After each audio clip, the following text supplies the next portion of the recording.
సాక్ష్యమిచ్చేదా మన స్వామి యేసు దేవుడంచు సాక్ష్యమిచ్చేదా సాక్ష్యమిచ్చేదా మన స్వామి యేసు దేవుడంచు సాక్ష్యమిచ్చేదా సాక్ష్యమనగ కనిన వినిన సంగతులను తెలుపుటయే సాక్ష్యమనగ కనిన వినిన సంగతులను తెలుపుటయే సాక్ష్యమిచ్చు కొరకు నన్ను స్వామి రక్షించినంచు సాక్ష్యమిచ్చేదా మన స్వామి యేసు దేవుడంచు సాక్ష్యమిచ్చేదా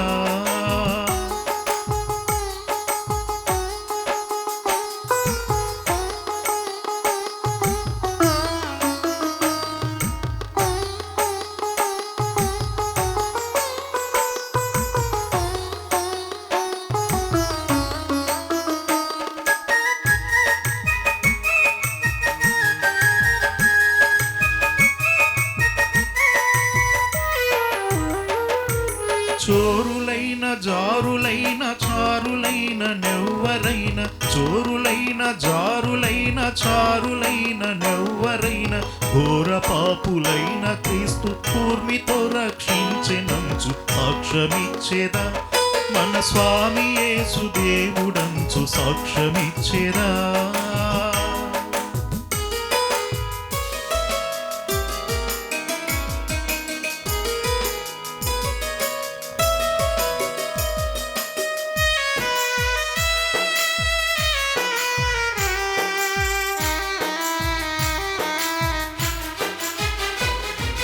పరమత దూషణములేల పరిహసించి పలుకుటేల పరమత దూషణములేల పరిహసించి పలుకుటేల ఇరుగు పొరుగు వారికల్లా యేసుక్రీస్తు దేవుడంచు సాక్ష్యమిచ్చేదా మన స్వామి యేసు దేవుడంచు సాక్ష్యమిచ్చేదా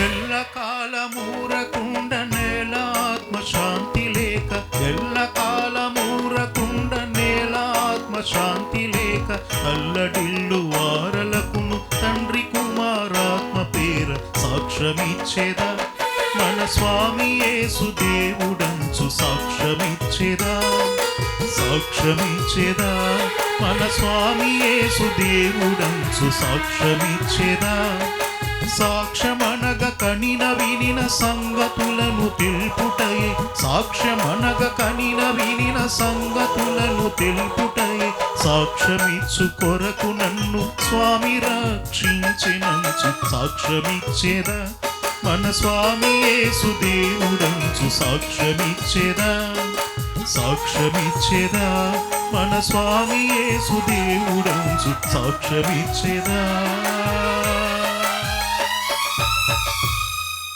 నా అనుభవం సాక్ష్యం ఇచ్చేదా నాడు నేడు అనే కార్యక్రమంలో ఈ రోజున దేవుని దయతో 15వ ఎపిసోడ్లో 15వ మాట్లాడే మాట గురించి 333 మంది మాట సపోర్ట్ చేసిన వారి గురించి 3 పార్టులుగా 333 ఎపిసోడ్లను మీ అందరికీ నా అనుభవం సాక్ష్యం ఇచ్చేదా నాడు నేడుగా 7గురు మాట్లాడే మాట దేవుని వాక్యం తెలుసుకున్న 7గురు మాట్లాడే మాట గురించి దేవుని వాక్యం తెలియనప్పుడు నా అనుభవ సాక్ష్యం గురించి దేవుని వాక్యం తెలిసిన తర్వాత దేవుణ్ణి నేను ఏ రకంగా 7 రకాలుగా దేవుని స్తుతించాను నా అనుభవ సాక్ష్యం గురించి ప్రతిరోజు సాయంత్రం 7 గంటల నుండి 7 గంటల 30 నిమిషాల వరకు మోక్ష మార్గం టీవీ ఛానల్స్లోను యూట్యూబ్ ఛానల్స్లోను నా అనుభవం సాక్ష్యం ఇచ్చేదా నాడు నేడు అనే కార్యక్రమములను ప్రసారం చేయుచున్నాము. మొదటి పార్టులో 7గురు మాట్లాడే దేవుని వాక్యం తెలుసుకున్న 7గురు మాట్లాడే మాట గురించి ఏమిటంటే మొదటి మాట మన పల్లెటూరులో నాడు నేడు గురించి, రెండవ మాట మన పల్లెటూరులో పేదవాళ్ళు నాడు నేడు గురించి, మూడవ మాట మన ముఖ్యమంత్రులు నాడు నేడు గురించి, నాలుగవ మాట మన పుట్టుక క్రైస్తవులు నాడు నేడు గురించి, ఐదవ మాట మన పాస్టర్లు మాట్లాడే మాట నాడు నేడు గురించి, ఆరవ మాట మన సంఘస్థులు మాట్లాడే నాడు నేడు మాట గురించి, ఏడవ మాట మన క్రైస్తవ కుటుంబాలలో ప్రతి ఒక్కరూ మాట్లాడుకునే మాట గురించి, మొదటి పార్టీలో ఈ 7 మాట్లాడే మాట గురించి మీకు చెప్పబోతున్నాను.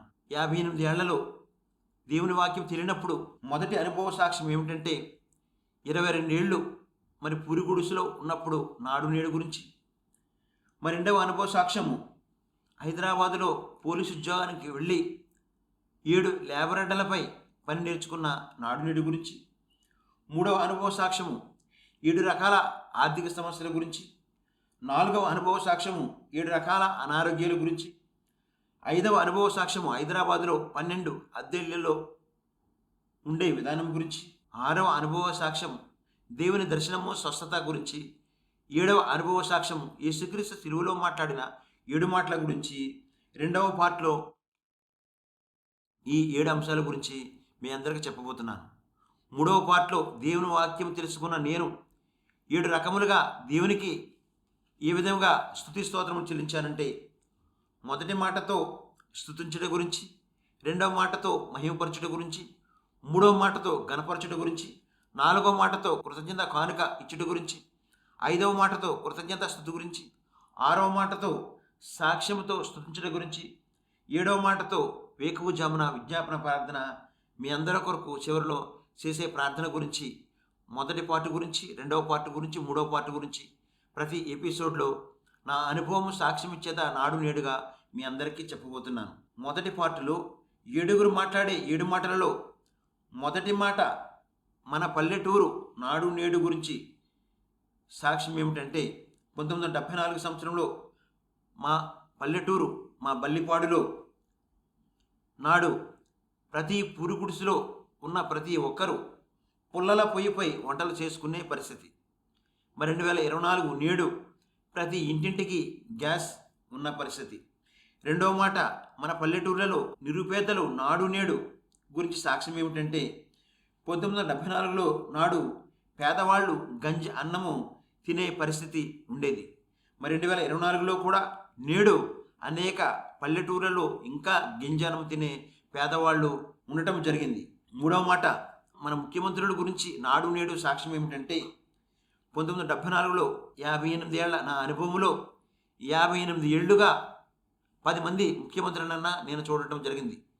ఆ 10 మంది ముఖ్యమంత్రులు కూడా ఈ 58 ఏళ్లలో వాళ్ళు పెట్టిన పథకాలు, మరి పెన్షన్ల కోసం అయితే బ్యాంకుల చుట్టూ తిరగటం, మరి సర్టిఫికెట్ల కోసం అయితే గ్రామ పంచాయతీల చుట్టూ తిరగటం, అలాగే అనేక పథకాలు ఉండేవి కాదు.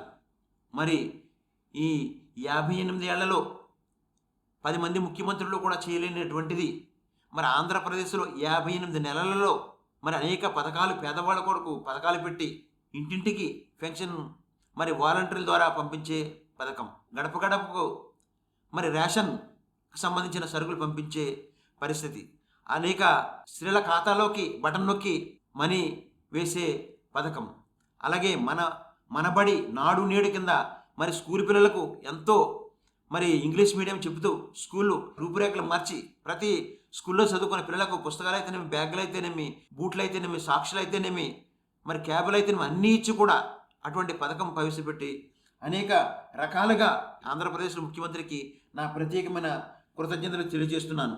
మరి ఆయన ప్రవేశపెట్టిన పథకాలలో రెండవ పథకం ఏమిటంటే వైఎస్ఆర్ ఉచిత విద్యుత్ 9 గంటలు అనే పథకం ప్రవేశపెట్టడం జరిగింది.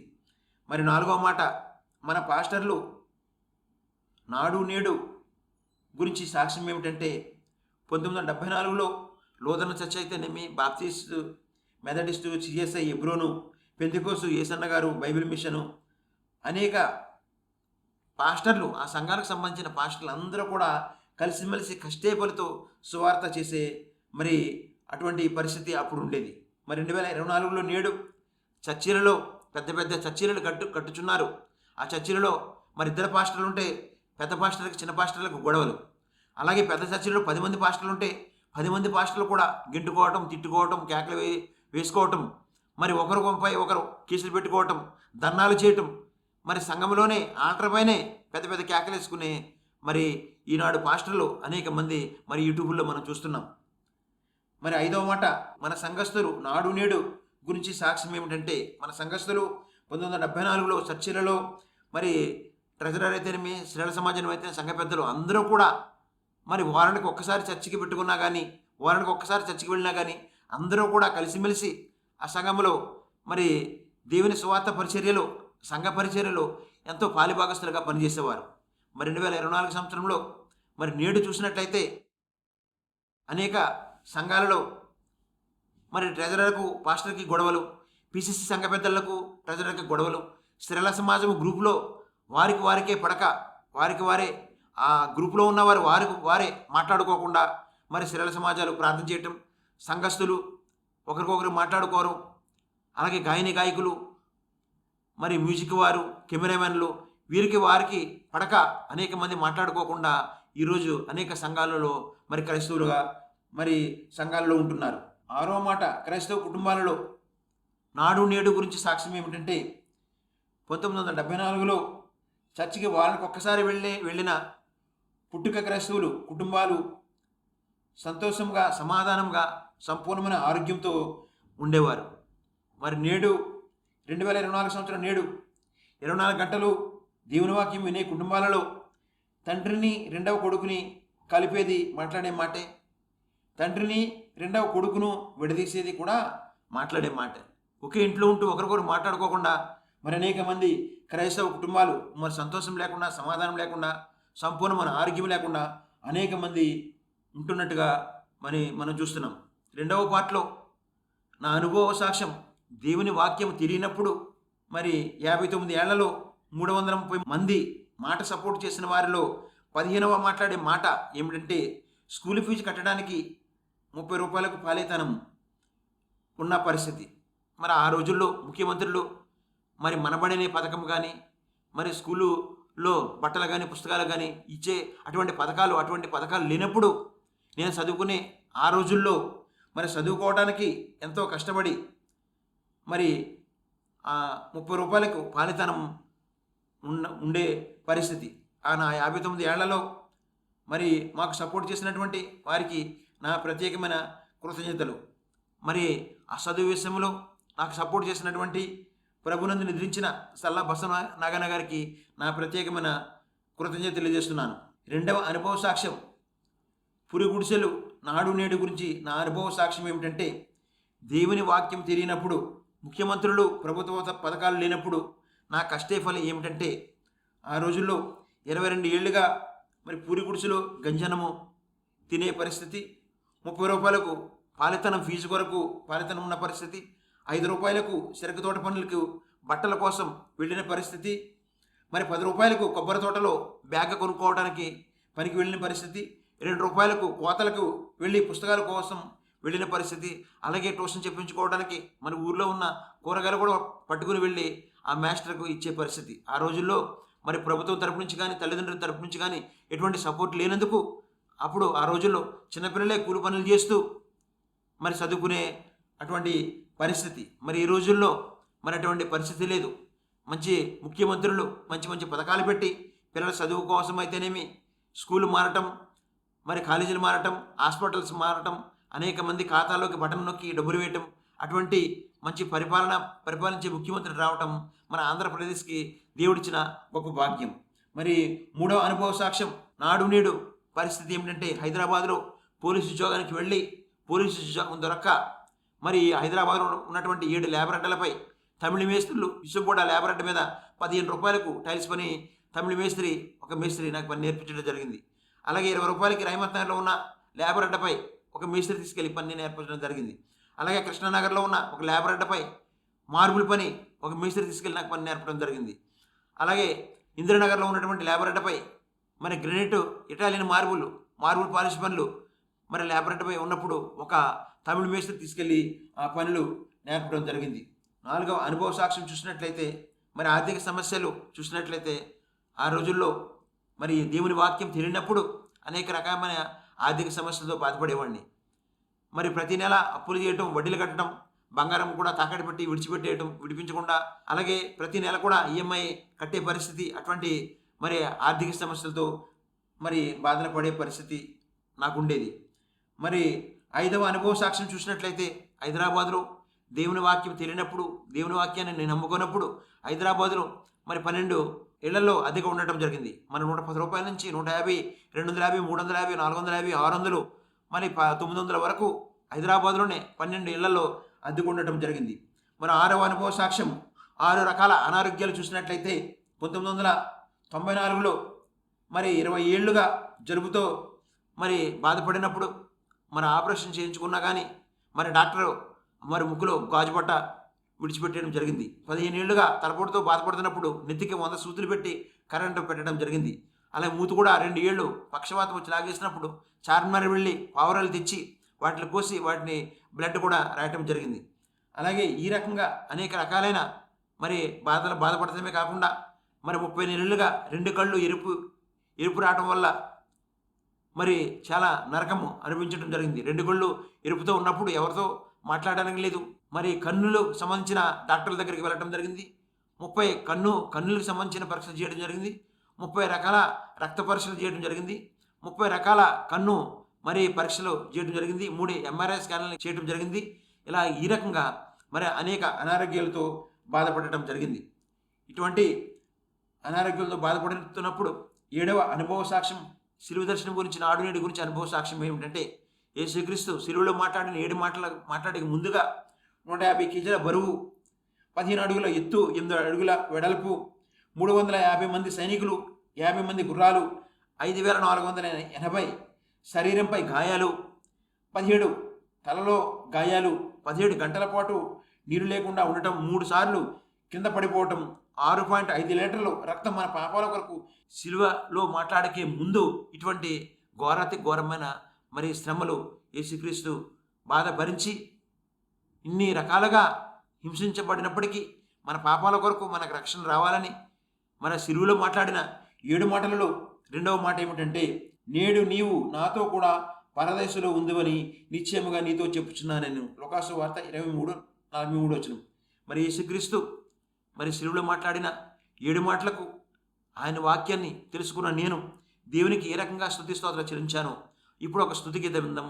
స్తుతిగీత విన్న తర్వాత దేవునికి 7 మాటలతో 1000 స్తోత్రాలు ఏ రకంగా చెల్లించానో మీకు అందరికీ చెప్పబోతున్నాను.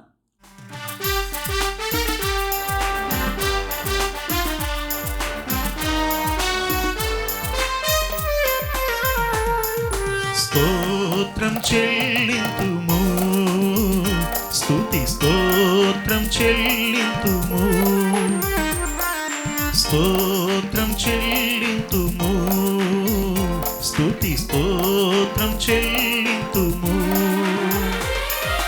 యేసునాథుని మేలులు తలంచి, యేసునాథుని మేలులు తలంచి స్తోత్రం చెల్లింతుము, స్తుతి స్తోత్రం చెల్లింతుము.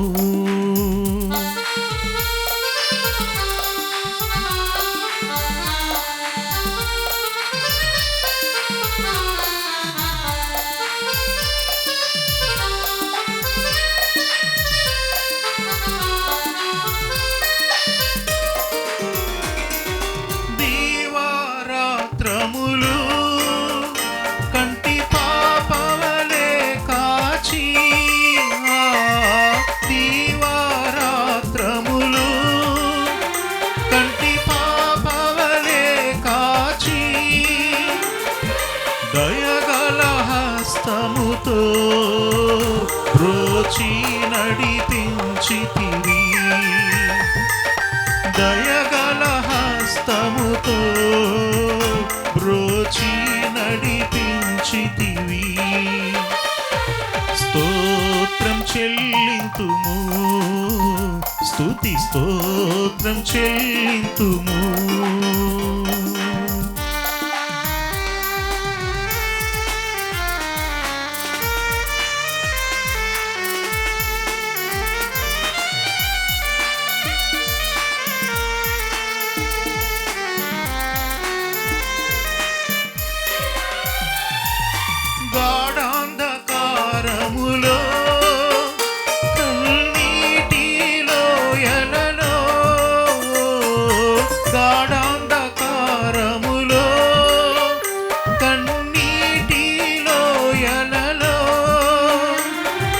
కృషించిపోనీయక కృపలతో బలపరచితివి.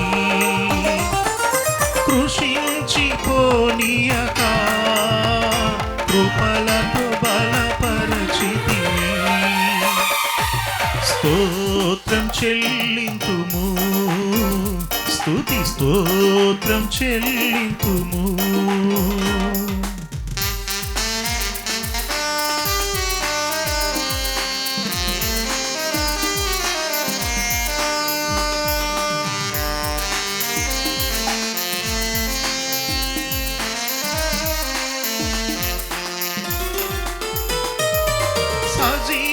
సజీవయాగముగా మన శరీరము సమర్పించి,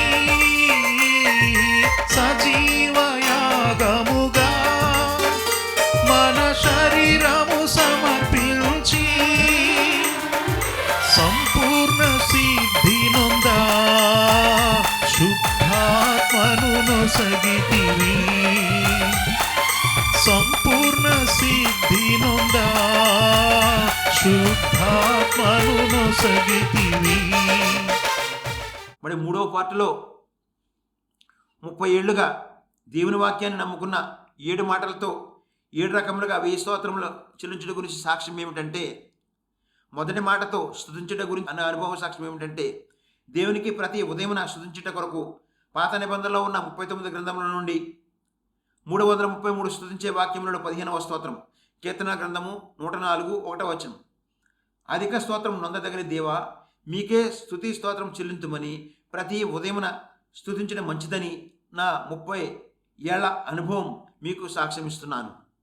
రెండవ మాటతో మహిమపరచుట గురించి సాక్ష్యం ఏమిటంటే, దేవునికి ప్రతి మధ్యాహ్నమున మహిమపరచుట కొరకు పత్రికా పాఠ్యములో ఉన్న 23 గ్రంథములలో నుండి 333 మహిమపరిచే వాక్యములలో 15వ స్తోత్రం, ఎఫెసీయులకు రాసిన పత్రిక 4వ అధ్యాయం 6వ వచనం. అందరిలో వ్యాపించి ఉన్న వాడవైన దేవా, మీకే స్తుతి స్తోత్రం చెల్లించమని ప్రతి మధ్యాహ్నమున స్తుతించడం మంచిదని నా 30 ఏళ్ల అనుభవం మీకు సాక్ష్యం ఇస్తున్నాను. మూడో మాటతో గణపరచుట గురించి నా అనుభవ సాక్ష్యం ఏమిటంటే, దేవునికి ప్రతి సాయంత్రం గణపరచుట కొరకు సువార్త పాఠ్యములు 4 గ్రంథములలో ఉన్న 333 గణపరిచే వాక్యములలో 15వ స్తోత్రం, మార్కు సువార్త 12వ అధ్యాయం 14వ వచనం. ఎవరిని లక్ష్యపెట్టిన వాడవైన దేవా, మీకే స్తుతి స్తోత్రం చెల్లించమని ప్రతి సాయంత్రం గణపరచడం మంచిదని నా 30 ఏళ్ల అనుభవం మీకు సాక్ష్యం ఇస్తున్నాను. 4వ మాటతో కృతజ్ఞతా కానుక గురించి నా అనుభవ సాక్ష్యం ఏమిటంటే, పేదవాళ్ళు వారం వారం కూలి పని చేసుకునేటప్పుడు వారం వచ్చిన దానిలోంచి 10% దేవునికి ఇవ్వండి. అంతే మాత్రం కాకుండా వారం వారం మీ ఇంటిలో అయిన ఖర్చులు దానిలోంచి కూడా దేవునికి 10% ఇవ్వండి. అలాగే ప్రతి నెల నెల ఉద్యోగాలు చేసుకునే ప్రతి ఒక్కరూ నెల నెల దేవునికి దశమ భాగం ఇవ్వండి. నెల నెల మీ ఇంటి ఖర్చులకు అయ్యే ఖర్చులలోంచి కూడా దేవునికి దశమ భాగము ఇవ్వండి. ఇవి ఎక్కడైతే మీరు బాప్తిసం తీసుకున్నారో, ఎక్కడైతే ప్రభురాత్రి భోజన సంస్కారం పాలు పంచుకుంటున్నారో ఆ సంఘానికే మీరు దేవునికి మరి దశమ భాగం ఇచ్చినట్లయితే దేవుడు అంచెలంచెలుగా మీ కుటుంబంలో ఆర్థిక సమస్యల నుండి విడుదల కలిగించి మీకు సంతోషం, సమాధానం, సంపూర్ణమైన ఆరోగ్యంతో దేవుని దీవెనలు మీకు విస్తారంగా ఉంటాయని నా అనుభవం సాక్ష్యం ద్వారా మీకు అందరికీ తెలియజేస్తున్నాను. మరి 6వ మాట కృతజ్ఞతాస్తుతి గురించి నా అనుభవ సాక్ష్యం ఏమిటంటే, ప్రతిరోజు సాయంత్రం మనం స్లీపింగ్ చేసే ముందు ప్రభు పాద సన్నిధిలో మోకరించి ఆ రోజంతా ఎవరైతే నార్మల్ డెలివరీ ద్వారా ఆడబిడ్డకు మగబిడ్డ కలలకు జన్మించారో, మరి పుట్టినరోజు జరుపుకుంటున్నారు, పెళ్లి రోజులు జరుపుకుంటున్నారు, హాస్పిటల్ నుంచి సంపూర్ణ స్వస్థ పొందుకుని వచ్చారు, మరి ప్రయాణ మార్గంలో దేవుని కాపుదల, అలాగే ప్రపంచంలో ఉన్న ప్రతి ఒక్కరూ మరి ఉన్న చర్చిలు చుట్టూ దేవుని కాపుదల, సంఘ పాస్టర్ల చుట్టూ దేవుని కాపుదల, క్రైస్తవుల చుట్టూ దేవుని కాపుదల, అలాగే మరి రాష్ట్రపతి, ప్రధానమంత్రి, మరి ముఖ్యమంత్రులు అందరి చుట్టూ, పోలీసు అధికారుల చుట్టూ, ప్రభుత్వ అధికారుల చుట్టూ దేవుని కాపుదల ఉన్నందుకు మనము ప్రతిరోజు కూడా దేవునికి స్తోత్రం చెల్లించే అటువంటి గొప్ప భాగ్యం క్రైస్తవులకు మాత్రమే ఉన్నది. కనుక ప్రతి ఒక్కరు కూడా కృతజ్ఞతాస్తుతి చెల్లించవలసిందిగా కోరుచున్నాను. 6వ మాట, మరి దేవుని దయతో ఈ రోజున సాక్ష్యం ఇచ్చేదా అనే కార్యక్రమంలో 15వ ఎపిసోడ్లో 15వ స్తుతి గురించి, 15వ మహిమపరచుట గురించి, 15వ గణపరచుట గురించి, 15వ కృతజ్ఞత కానుక గురించి, 15వ కృతజ్ఞత స్తుతి గురించి, 15వ సాక్ష్యంతో స్తుతించుట గురించి, 15వ విజ్ఞాపన ప్రార్థన గురించి ఈ రోజున చెప్పే భాగ్యం దేవుడు దయచేసినందుకు దేవునికి స్తుతి స్తోత్రం చెల్లించుచున్నాను. మరి 7వ మాటతో వేకువజామున విజ్ఞాపన ప్రార్థన గురించి నా 30 ఏళ్ల అనుభవ సాక్ష్యం ఏమిటంటే, మీరు నేను కలిసి చేయవలసిన ప్రార్థన ఏమిటంటే, తండ్రిని రెండవ కొడుకును కలిపేది మాట్లాడే మాటే, అలాగే తండ్రిని రెండవ కొడుకును విడదీసేది కూడా మాట్లాడే మాటే. అనేక క్రైస్తవ కుటుంబాలలో ప్రతి ఒక్కరికి సంతోషం లేదు, సమాధానం లేదు, సంపూర్ణమైన ఆరోగ్యం లేదు. మరి తండ్రి రెండవ కొడుకు మాట్లాడుకోకుండా ఒకే ఇంట్లో ఉంటారు. ఒక నెలైనా సంవత్సరాలైనా ఒకరికొకరు మాట్లాడుకోకుండా క్రైస్తవులుగా ఎంతో ప్రార్థన చేస్తాం, దేవుని వాక్యాలు వింటాం, ప్రార్థన పిలిపించి ప్రార్థించుకుంటాం. అయినా కానీ మరి తండ్రి కొడుకులు మాట్లాడుకోకుండా ఉండే మరి క్రైస్తవ కుటుంబాలు ఎన్నో ఉంటున్నట్టుగా నేను చూస్తున్నాను. మరి ఇప్పుడు మరి 15వ రకమైన భార్యాభర్తల సమస్య ఏమిటంటే, మీరు నేను కలిసి ప్రార్థించవలసిన రెండవ రకమైన భార్యాభర్తల సమస్య ఏమిటంటే, రెండవ కొడుకుకు వివాహం జరగక తల్లిదండ్రులుగా ఎంతో బాధ అనిపిస్తున్నారు. మరి కొడుకు ఏజ్ పెరిగిపోతుందని, తల వెంట్రుకలు ఊడిపోయాయని, పొట్టుగా ఉన్నాడని, నల్లగా ఉన్నాడని, ఏజ్ పెరిగిపోతుందని అనేక మంది భార్యాభర్తలు మరి గర్భం పుట్టిన బిడ్డల కొరకే ఎంతో చింతిస్తూ ఎంతో బాధపడుతున్నారు. అటువంటి వారి కొరకు మీరు నేను కలిసి ప్రార్థన చేద్దాం. ఎవరితో అయితే మీరు ప్రతిరోజు మాట్లాడుతున్నారో మీ నోటిని అదుపు చేయండి. ఎవరితో మీరు ఎక్కువగా మాట్లాడుతున్నారో మీ మాటను పొదుపు చేయండి. అప్పుడే మీ కుటుంబంలో సంతోషం, సమాధానము, దేవుని ఆశీర్వాదాలు విస్తారంగా వస్తాయని నా అనుభవ సాక్ష్యంతో మీకు అందరికీ చెబుతూ, మీ అందరి కొరకు ఇప్పుడు స్తుతి ప్రార్థన. మహాపరిశుద్ధుడు, ప్రేమ కలిగిన మా ప్రియ పరలోకపు తండ్రి, మీ ఘనమైన మీ ప్రశస్తమైన బంగారు పాదాలకు వందనాలు స్తోత్రాలు చెల్లించుకుంటున్నాను తండ్రి. ఇగో 15వ ఎపిసోడ్ చెప్పే భాగ్యం మాకు దయచేసినందుకు స్తోత్రాలు చెల్లించుకుంటున్నాను తండ్రి. రెండవ కొడుకు మాట్లాడుకోకుండా అనేక కుటుంబాల్లో ఉంటుండగా తండ్రి, ఆ తండ్రి కొడుకుల్ని మరి కలపండి. వారి కుటుంబంలో సంతోషం, సమాధానం, సమృద్ధిని, సంపూర్ణమైన ఆరోగ్యాలు దయచేయండి. అరే భార్యాభర్తలుగా రెండవ కొడుకు వివాహం జరగాలని ఎంతమంది అయితే బాధపడుతున్నారో ఆ గృహంలో ఇప్పుడే శుభకార్యాలు జరిగించమని మీ దయలో మీ కాపుదలను కాసి కాపాడండి. అంతే మాత్రం కాకుండా ఇలా ఈ రీతిగా నేను ప్రభా నా అనుభవం సాక్ష్యం ఇచ్చేదని ఆడు నేడు అనే కార్యక్రమాలు చూస్తున్నా ఇగో ఎపిసోడ్లకి సపోర్ట్ చేస్తున్న వారికి గూగుల్ పే ద్వారా, ఫోన్పే ద్వారా ఇగో తండ్రి మరి 330 ఎపిసోడ్లకి సపోర్ట్ చేస్తున్న కుటుంబాలను, అలాగే 1000 స్తోత్రాల పాలరాతి మీద చెక్కించడానికి సపోర్ట్ చేస్తున్న కుటుంబాలను మీరు దీవించి ఆశీర్వదించమని, మీ దయలో మీ కాపుదలను కాసి కాపాడమని, అలాగే దినాన్ని ప్రభా ఎవరైతే నాయన ప్రభా ఇగో తండ్రి పుట్టినరోజు పెళ్లి రోజు జరుపుకుంటున్నారో వారిని దీవించి ఆశీర్వదించండి. ఎవరైతే మా అనారోగ్యాలతో బాధపడుతున్నారో వారిని ముట్టి స్వస్థపరచవలసిందిగా మా ప్రభువును మీ ప్రియకుడున్న యేసుక్రీస్తు నామములో ప్రార్థించి స్తుతించి వేడుకుంటున్నాను పరమ తండ్రి. ఆమేన్, ఆమేన్, ఆమేన్. దేవుని దయతో ఈ రోజున 15వ ఎపిసోడ్ చూసిన మీ అందరికీ నా ప్రత్యేకమైన కృతజ్ఞత తెలియజేస్తూ ఈ 15వ ఎపిసోడ్ని ముగిస్తున్నాను. మీ అందరికీ నా వందనములు.